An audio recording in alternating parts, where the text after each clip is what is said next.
নৌকায় উঠে তো পোলাপান চিল্লাইতেছে, ওরে ওরে মোরে নামাইয়ে দেন, মুই আর জীবনেও নৌকায় উঠবো না। ওহো, বেলুনের ভিতর কি লাইট লাগাইছে, আধি খালি জলে আর নেবে। পিরিজপুর নাকি বৈশাখী মেলা হয়, মেলায় যাই আমরা কি কি মজা হরমু, হেয়ে যদি দেখতে চান তাইলে চলেন মোগো লগে। হ্যালো গাইজ, আসসালামু আলাইকুম, আশা করি সবাই ভালো আছেন। পিরিজপুরে নাকি বৈশাখী মেলা হয়, এখন মেলায় যদি মোরা না যাই এটা কেমনে হয়। মোরা যাওয়ার লগে তো খাড়াই আছি, এই যে ব্রিজটার উপরে খাড়াই আছে এটার নাম হলো ইন্দুরকানি ব্রিজ। এটা মানুষ বলেশ্বর ব্রিজ নামেও চেনে। এরপরেই মোরা উঠতে উঠতে যাইতে আছি, আর চিন্তা করতে আছি যে কোথায় যাবো, ব্যাকটের ব্রিজে যাবো নাকি মেলায় যাবো আগে। আর বিশেষ করে মুই ঈদের সময় অ্যাক্সিডেন্ট করছিলাম, এর লেগে আর কোথায় ঘুরতে যাওয়াই নাই। তো চলেন মোরা আগে ব্যাকটিয়া ব্রিজে যাই। মোরা দুই গাড়িতে 4 জন যাইতে আছি। তোমার লগে যাইতে আছে লেগে রাজিন, তারপরে তানবীর, আর ওই পিছনে আছে শাওন। এরপরে ব্রিজে যাইয়া তারপরে আপনাদের সাথে দেখা হবে।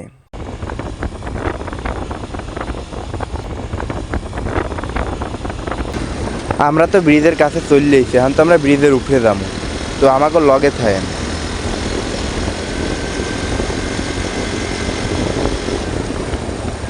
এই যে দেখতেছেন আমরা তো ব্রিজে চলে আইছি। এই ব্যাকটিয়া ব্রিজটা চীন আর বাংলাদেশের বন্ধুত্বের প্রতীক হিসাবে বানানো হয়েছে। ব্রিজটা আসলে অনেক সুন্দর, ভিউটা দেখছেন কত সুন্দর। আর এই যে ব্রিজটা দেখতে আছেন, এই ব্রিজে ঈদের সময় তো হাঁটারও জায়গা পাওয়া যায় না, অনেক দূর দূর থেকে লোক ঘুরতে আসে। এখন আমরা ব্রিজের মাঝখানে যাই, কিছু সময় দাঁড়াই আড্ডা দেবো, তারপরেই আমরা চলে যাব মেলায়। তো আমাদের সাথে থাকেন আর দেখতেও থাকেন। আমরা ব্রিজের উপরে দাঁড়াইয়া তারপরে কিছু সময় আড্ডা দিতে আসি।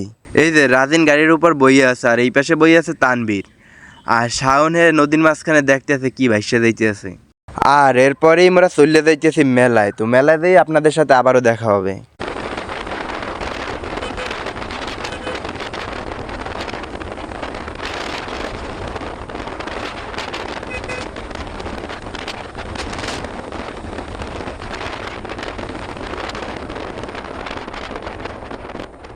মোরা তো মেলায় চলে আইছি, মেলায় ইয়ে দেখতেছি মানুষ আর মানুষ। বৈশাখী মেলা তো মানুষ হবে না। তো মেলাটা ঐতিহাসিক হলে গিয়ে পিরিজপুর গভর্নমেন্ট স্কুলের মাঠে। আর এই মেলায় বাচ্চাদের বিনোদনের জন্য অনেক কিছুই রাখা হয়েছে।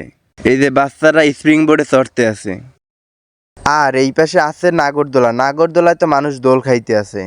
মেলায় আরও কি কি আছে সবই আপনাদের দেখাবো, তো আমাদের সাথে থাকেন আর শেষ পর্যন্ত ভিডিও দেখতে থাকেন। এই পাশে এই যে দেখতে আছেন যে বেলুনের ভিতর লাইট লাগায় কত সুন্দর করে একটা ভিউ আনছে। বাচ্চাদের জন্য এই পাশে ট্রেনের ব্যবস্থা রয়েছে। এর টিকিটের দাম বেশি না, মাত্র 30 টাকা করে এক একজন।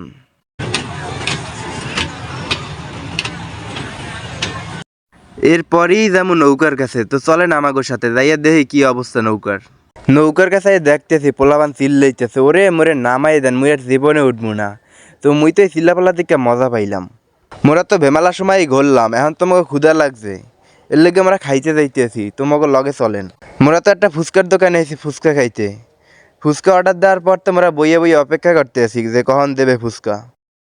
আর এই পাশে শাওন বেশি ক্লান্ত হয়ে গেছে আড্ডা, আর ওর লাগে মজা লইতেছে মামু। এরপরেই দোকানদার মামা আমাকে ফুচকা বানাই দিল, দেওয়ার পরেই তানবীর খাওয়া শুরু হয়ে গেছে। আর এই পাশে রাজিন খাইতে আছে, কি খাওয়া যে খাইতে আছে, এবারা কম খা। খারান খারান খাইয়ে লো, এরপর খাওয়ানোর রেজাল্ট দিতে আছি। না আসলেই মামার দোকানে ফুচকাটা অনেক ভালো। আপনারা চাইলেও মামার দোকানে ফুচকাটা আইয়া টেস্ট করে যাইতে পারেন। মোরা আজকে ঘুরতে ভালোই মজা পাইলাম। এখন তো মোরা বাড়ির দিক যামু। আজকের ভিডিও এই পর্যন্তই, তো সবাই ভালো থাকবেন, খোদা হাফেজ।